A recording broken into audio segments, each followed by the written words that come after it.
Episode number 64 of Making the Case. How many of us don't see the big picture? Let's get it.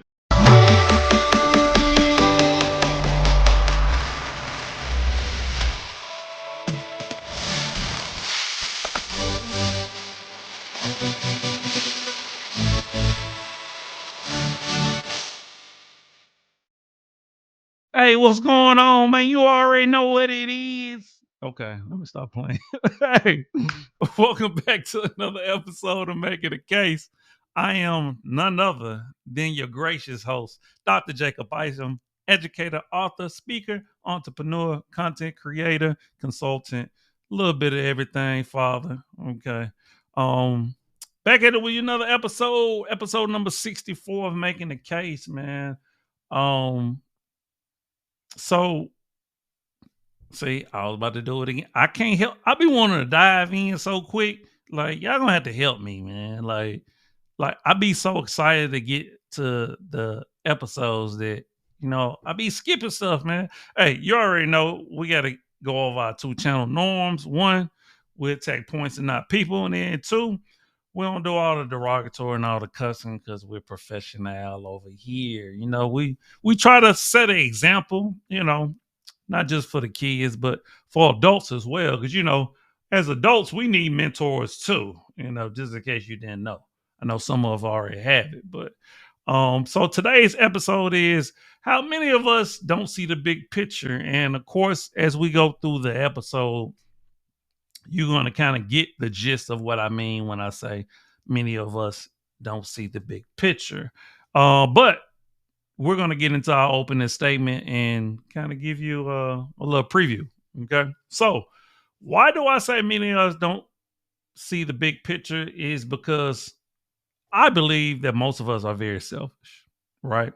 Now, for those of us that are parents that have kids, we'll do anything for our kids, man. Like literally, right? We'll buy them materials, but unfortunately, we don't put as much impetus and effort when it comes to their education and when it comes to being a mentor and showing them. At least that's my perspective because once again, I am an educator. I've been working with kids and adults and teenagers for 20 plus years. So I've seen a little bit of everything, right? So, and in my purview, I believe that when things are, when the outcome is going to show you something, right? So if you see someone that made it to Harvard and Yale, right, you can assume that they put time in, they studied, they worked hard, right? Their mindset is at a certain level, right? They have a certain intelligence level. Their discipline, their focus, right? Now we could assume a lot of these things without even having conversation or really knowing this person, right? Yes, there are stereotypes, but for the most part, we can kind of gather that because of the outcome, right? So what we're seeing nowadays is when it comes to our culture, our community, our society, look at our outcome, right? Look at the music that's being created.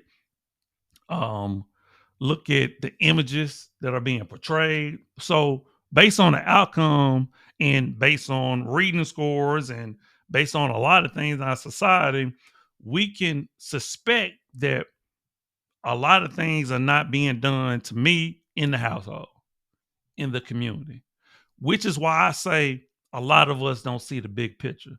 The big picture is society, community, culture. That is the big picture, right? Because any nation gets judged based off of the large scale, right?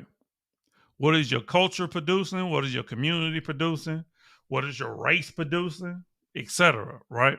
So it's not about individual people because particularly in the black community, what we like to do is we like to look at successes like Oprah, Jay-Z, LeBron, Michael Jordan, right? The list goes on and on. But what we fail to do is that's a small piece of our community, right? Because when we look at the numbers, a lot of us are struggling. living paycheck to paycheck. We either middle class or poverty. There's a very small percentage of us that's making multi-millions. But but what we like to do is we like to champion those that are up here. But if we focus on the big picture, which is community, culture, and society, what we'll start to understand is that no, I'm not just doing it for me. Yes, I can feel good because I have success, but for me, right, I have multiple degrees, I do well for myself. I have success, right? But I'm not going to feel comfortable until the culture, the community, the society is successful. And we're not as a whole. That's the mentality I have, and that's the mentality I feel like a lot of people lack. Right? We cool when we get, you know, our cars, our clothes, and our homes and stuff like that, and even for people in our family, if they don't have it, a lot of us is cool with it because the United States of America has always been an individualistic society. Pull yourself up by the bootstraps, right? We've all heard of crabs in a barrel, right? So we got to understand the big picture, right? The big picture is okay, when most of us are doing well, then that means the community and the culture at large is doing well. If most people are not, that means that the community and culture is not doing well. Okay. So not only that we got to look at the numbers, we got to look at the collective, right? What is being portrayed. And that's why image is so important, right? It's not just about you. When you post that picture on Instagram, it's not just about you. You represent a culture, you represent a community, you represent a family. It's bigger than you. We got to understand the big picture. All right. So, what we're going to do is we're going to transition into our pieces of evidence. I have 3 for you today. And we're going to get into, why many of us don't see the big picture, but more so, what we're really going to get into is why it's important to see the big picture. All right. So let's get into it.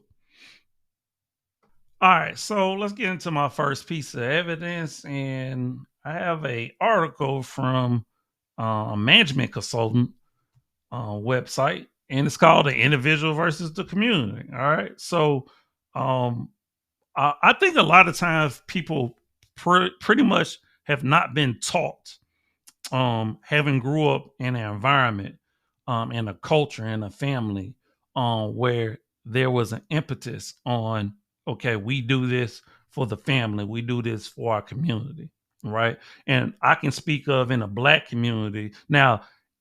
At one point in time, that used to be what we did, right? Because we had no choice, right?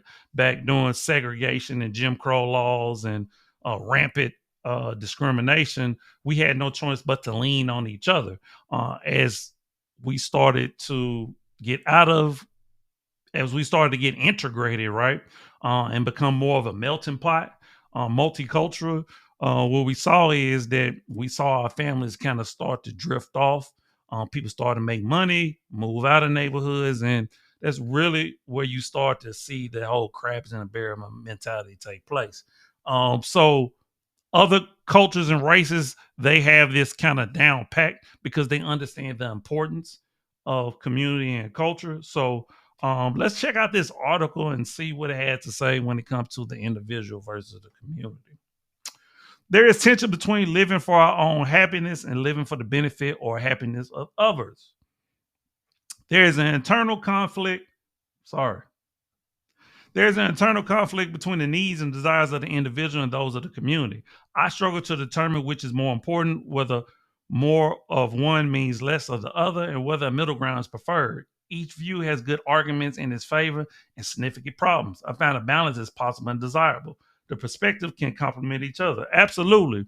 You can contribute to the community and the culture while also making sure that your needs is met.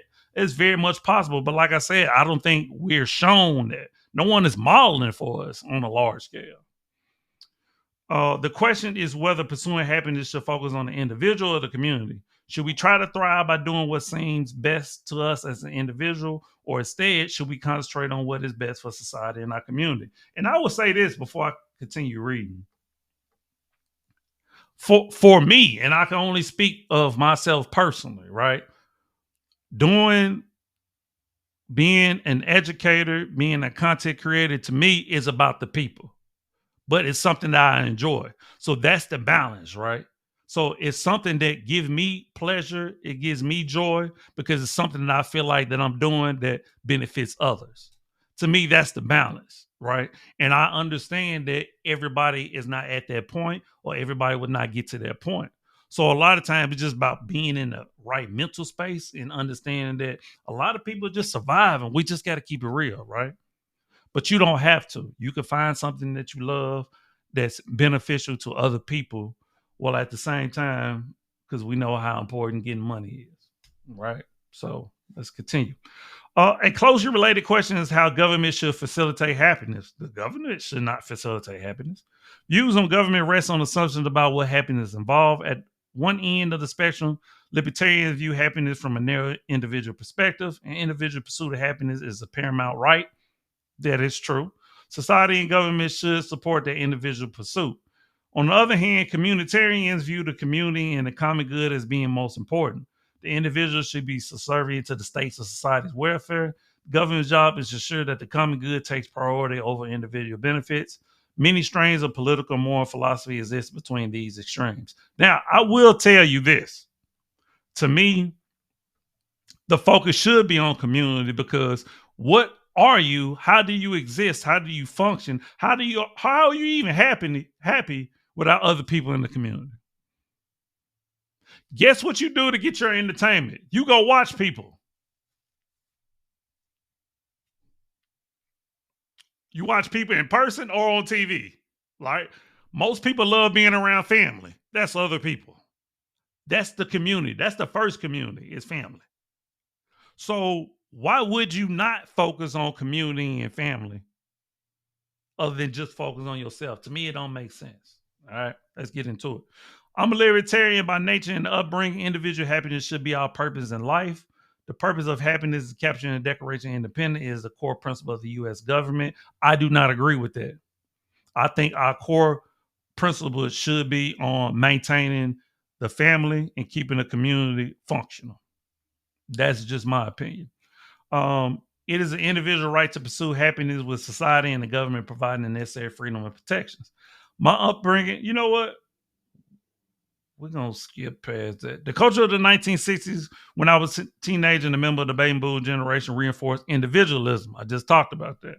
Some refer to the baby boomer as the me generation. We will find happiness by pursuing our desires and expressing our uniqueness. Society impeded individual expression and happiness. It was a time when society appeared to be collapsing. Nuclear war was a constant threat. Leading scientists predicted dead oceans and mass starvation within a decade. We were quickly running out of oil. These views encouraged a survivalist mentality. I learned to break bread, grow food, build furniture, and adopt a do-it-myself attitude. The goal was to live as independently as possible. Some cultural leaders advocate dropping out of society, returning to a subsistence lifestyle, freely expressing our individuality. But the thing about it is, we've never been individual. It's always been interdependent. So even the whole notion of the pursuit of happiness, like, and being individualistic is based off a false premise. Now, you can make individual choices. You can want individual goals, but that still happens in the auspice of the community in the society. You don't do nothing by yourself.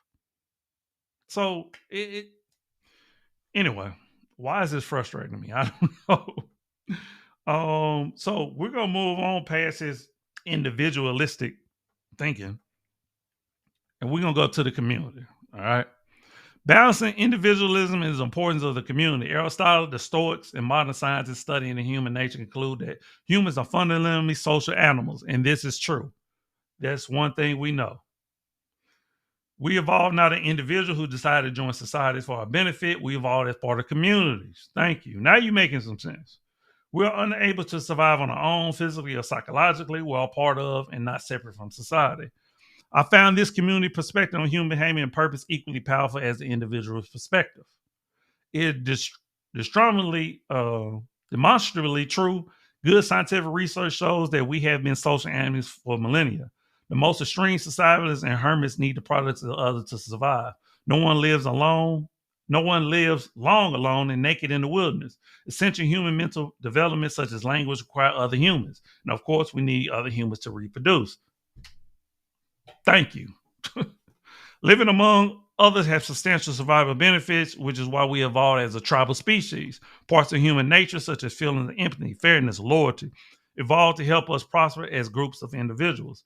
Individuals are better off living in communities because communities favor trade, resource sharing, specialization, mutual defense, shared risk, etc. The logic for being productive and contributing community member and living by the community rules is compelling. So the survival benefits far outweigh the cost. Absolutely. Because who will you know? How would you have a sense of being an individual if it was not for other people? I just keep dropping bombs. Like, it just doesn't make sense to focus on us as an individual. Now, I'm not saying that, of course, we have individual talents. We have things that we bring to the table individually, but that's to add the piece to the puzzle for the larger. Like, we want to put our individual piece on the board so we can complement the culture in the community. Uh, I'm trying to see.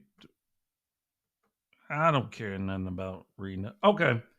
Um, I think that that's all we're gonna read for that. Like, because to me, when it comes to focus on the community, when it comes to focus on the bigger picture, right, and not what we're doing what a lot of people doing nowadays, and the social media, and I could probably bring this up in every video. Social media is just anytime on social media, I just shake my head because I'm like, wow, we so focused on self, like we we constantly want attention. We constantly want to put ourselves out there as if we're better than somebody. We use money as a ploy to do that a lot, right? Um, when you hear people saying, "Oh, I got this many degrees," or "I got this much money," it's all individualism, right? We're stripping away from culture and society and community. Now, how about we help people with these degrees that we have? How about we help people with this money that we have instead of bragging and being all braggadocious and narcissistic, right? So we're in the era of narcissism, selfishness. That's the era we're in. Okay. When we need to get back to focus on community, get back to focus on family, relationships. That's what I'm on. That's what I'm going to stay on. That's what I'm going to die doing. All right. Let's get back to focus on relationships, family, and community. All right. So that was our first piece of evidence. Let's dig a little deeper. All right. Let's get to our second piece of evidence. All right. So let's get to my second piece of evidence. Now, you should already know, if you've been rocking with me for a while, you should already know what direction I'm going. All right. So I got an article from Time Magazine. Time Slick be having some good articles though. Like, and they've been around for a long time. So much respect. They the OGs when it comes to this magazine slash online magazine game. So the title of this article is "The US economy needs more two-parent families." Now, of course, I'm a relationship specialist. All right. I don't like the word experts. So most of my research and what I do is based on relationship, whether that's my consultant or anything, right? Of course, shameless plug. You know where you can go pick that up at. So we already understand the facts and the data and the stats when it comes to single parent household and how destructive that is for our society at large, right? That's been mentioned umpteen times by many different platforms as well as my own. All right. So to me, it would behoove us to focus on keeping families together. All right. We have to see what is going on with our relationships. Now, in my opinion, a lot of it is selfishness. People are leaving because of they're not happy. People are leaving because of money. People are leaving for other reasons, right? But a lot of it is based off of me. Okay. We're not looking at it culturally, community, family. We we don't care about breaking up families. I mean, based off the numbers, we just don't. Okay. So let's read this article and see what it has to say about how that impacts the economy, which, of course, it most definitely does. All right. A few years ago, I was in the cab in Boston and noticed a photo of a young girl that my driver had displayed on his dashboard. Is that your daughter? I asked. Yeah. He said with joyful pride, I have more pictures you want to see? I did. He handed me his phone, and invited me to scroll through his photos. I oohed and awed over how adorable his 4-year-old girl was. We chatted. He told me she lived with her mom. We don't live with them, I asked. Or you don't live with them, I asked. Nah, he said. Could I ask why not? I continue. That seems pretty invasive to me. That's very bold. I knew this was nosy, so I quickly qualified it. I'm an economist.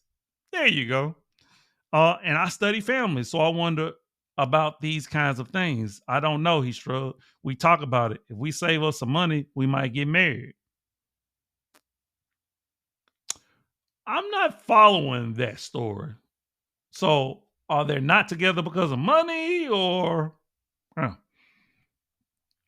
I press further. I don't mean to pry, I said slowly, but if you guys get along and you both love your daughter, why don't you live together as a family? Or why don't you live together for the family? He became flustered, not impatient or angry, but genuinely flustered. He missed the exit, looked over his shoulder to get a better look at me, and asked, Did my mom send you or something? Now that's hilarious. This encounter and a million other domestic arrangements that it describes prompt an important question. Has a social normalization of raising children outside a two-parent arrangement led to more children being raised in a one-parent household? Surely yes. And has this trend served the best interests of children? Surely no. That was my input, by the way. Based on the evidence of how beneficial two-parent, especially two biological parent homes are for children, the answer is an unequivocal no. We understand that it's best to have a masculine and feminine energy. We understand that the men provide structure, discipline, and guidance for both males and females. I'm not saying that women can't provide that. What I'm saying is there's typically a lack of it because women are naturally nurturers. Let's continue. This present this presents our modern American society with a challenge. We need to find ways to acknowledge the benefits of a two-parent family, including the important role that fathers play in their children's lives, without coming across as shaming or blaming single mothers. By being honest about the benefits that a two-parent family home confers to children, we can break the pattern in which a desire to be inclusive of different family types too often leads to a reluctance to acknowledge the negative consequences of the rise of one-parent families and address it in a matter of public policy. And that is what we're Oh, sorry. I get excited. Let me go up.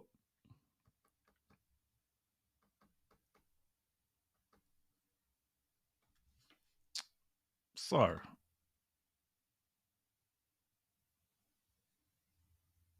All right. And that is what we're going to have to do, right? We're going to have to address it in law. Because that's the only times people will really follow something, right? The culture, unfortunately, is just not strong enough to really shame people or get people to act in line and in accordance with what's best for society, community, and family, right? Clearly, there is a preponderance of single parent household, and we know I already gave that breakdown when it comes to racially on another one of my videos, so go check that out.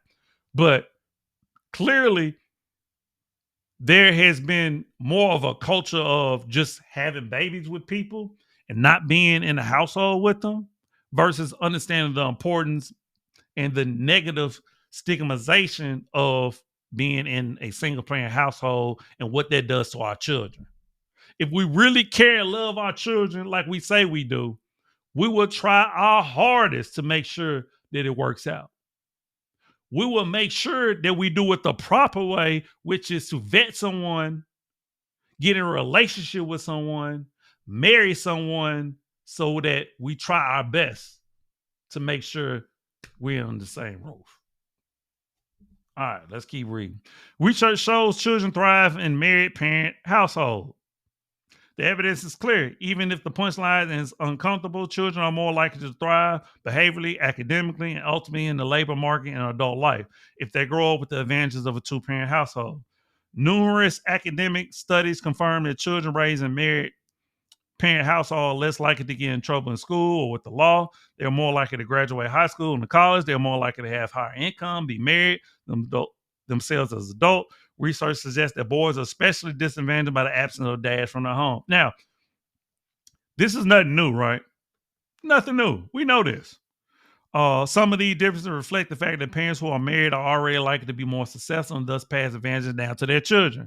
Those inclined to downplay the role of marriage often emphasize this point and conclude that we should thus not focus on marriage per se, but instead focus on shoring up government support to single parent families. Absolutely not. And what I'm saying is, now, I do believe our society needs marriage because I think people are less likely to get out of a marriage than they are a relationship, even though it's looking to look crazy nowadays because people are leaving marriages in droves.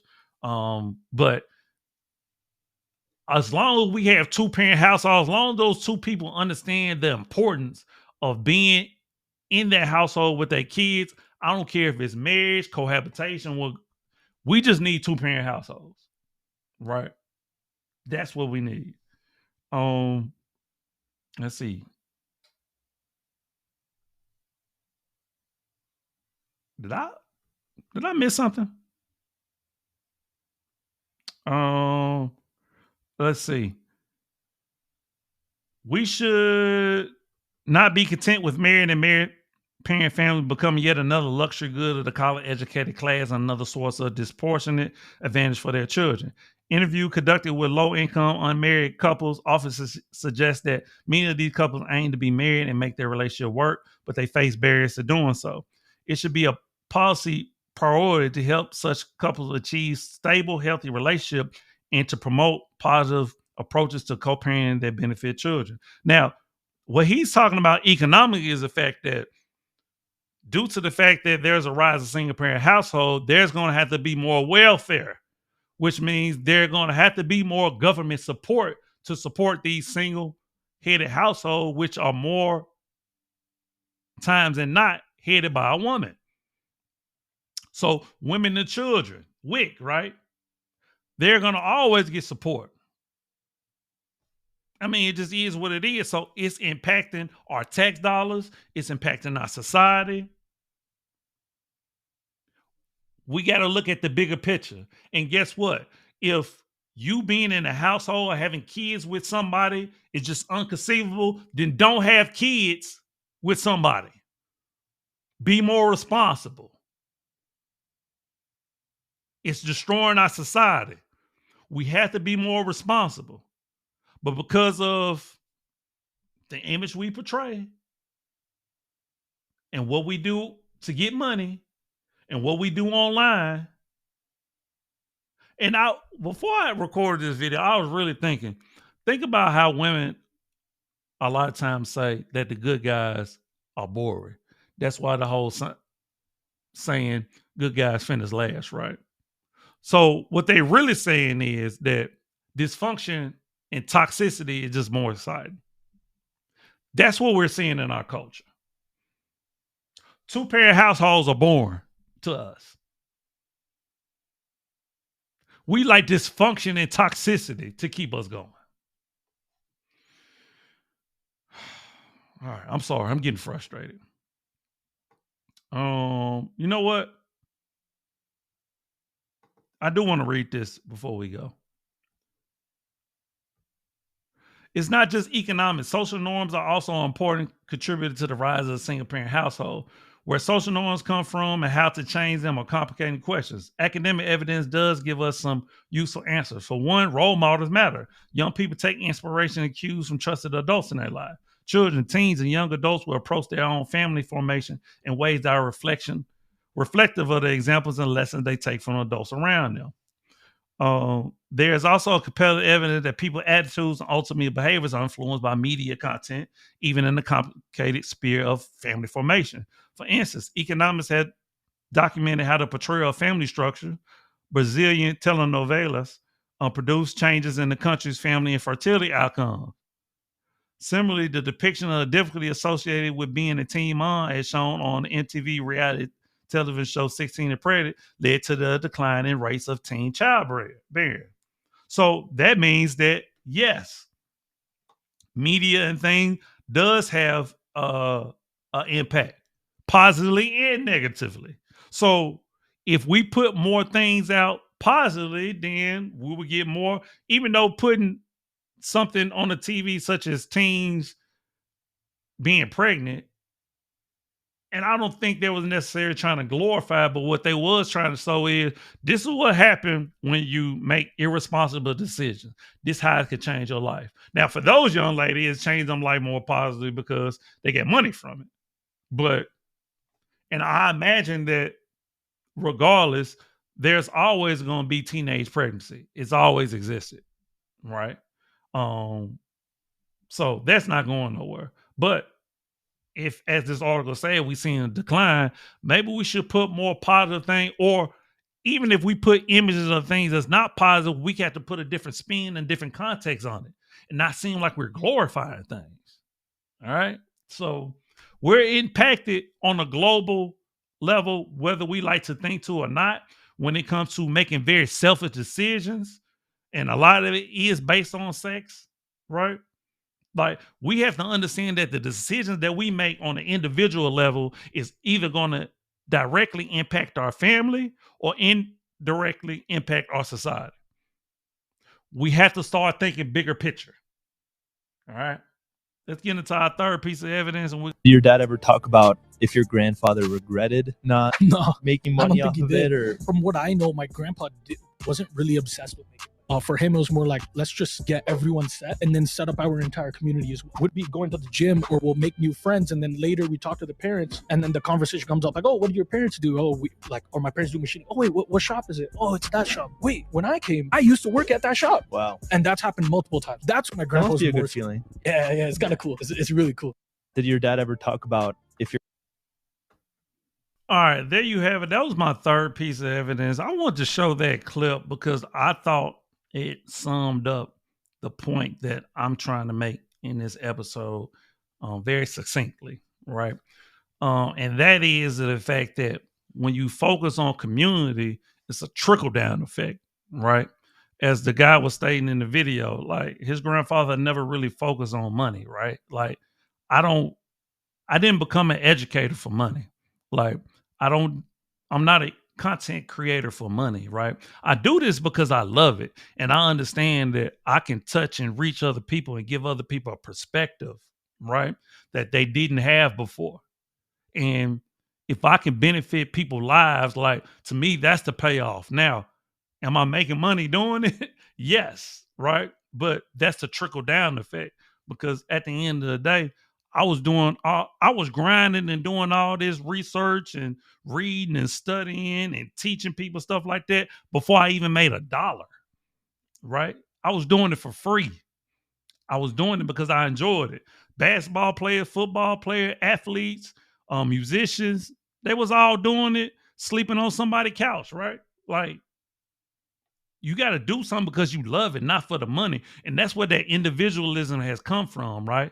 We all focus on getting the bag and getting money. That we're not understanding is, like, when you do it for other people, when you do it for your family, right? Because as they always say, you do it for your last name and not your first name. You do it for what's on the back of the jersey. I tell my son that, right? Like, so I'm trying to leave a legacy for my last name, right? Forget my first name. All the things I've accomplished, I'm doing it so other people can see it and know that they can do it too. We have to think bigger picture. That's the only way we're going to be able to thrive and truly enjoy being around each other. Because what we're witnessing now is we're witnessing a culture, society, a community where a lot of people are frustrated. They're not where they want to be. They're not making as much money as they want to make, right? And then crime comes from it, right? Mental health issues come from it, right? So all these things are connected. If we continue to just focus on self and worry about getting money, which is a social construction, by the way, we have to bear that in mind. We have to understand that community, when it thrives, we thrive. We can thrive and the community not thrive. That's a huge difference.